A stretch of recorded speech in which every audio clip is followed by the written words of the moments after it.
शिंदेसोबत गुवाहाटीला गेलेल्या 2 आमदारांना मारहाण करण्यात आली।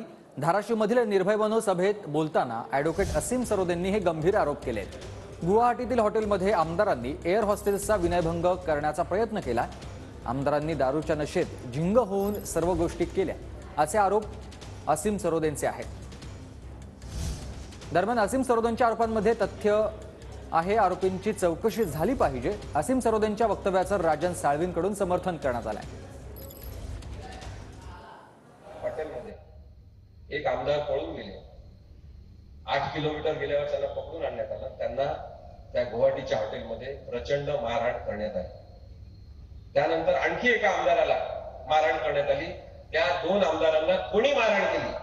गुवाहाटीमध्ये ज्या हॉटेलमध्ये थांबले होते इतर ग्राहकांना, इतर कस्टमरला तिथे परवानगी नव्हती, परंतु स्पाइस जेट आणि इंडिगो या 2 एअर कंपन्यांनी आपले काही रूम्स बुक केलेले होते। आधीपासून त्याच्याशी त्यांचा वर्षाचा कॉन्ट्रॅक्ट झालेला होता, जिथे वरच्या मजल्यावर काही एअर होस्टेसेस राहत होत्या।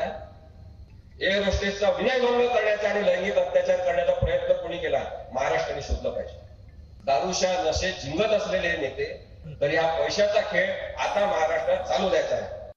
तर त्यांनी जे वस्तुस्थिती आहे, जे चाललेलं देशाचं राज्याचं राजकारण आहे, त्या पार्श्वभूमीवर त्यांनी त्यांची मतं मांडलेली आहेत। निश्चितपणे त्या संपूर्ण भूमिकेला वैयक्तिक राजन साळवी म्हणून पाठिंबा असेल। शिवसेना उद्धव बाळासाहेब पक्षाच्या वतीने ती जी भूमिका असेल ती पक्ष नक्कीच जाहीर करेल। पण त्यांनी केलेल्या गंभीर आरोपांची चौकशी व्हावी का?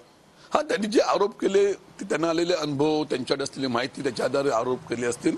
आरोपांमध्ये तथ्य 100% असू शकतं आणि म्हणून त्या आरोपाची चौकशी व्हावी असं त्याचं माझंही या ठिकाणी स्वतःचं मत आहे।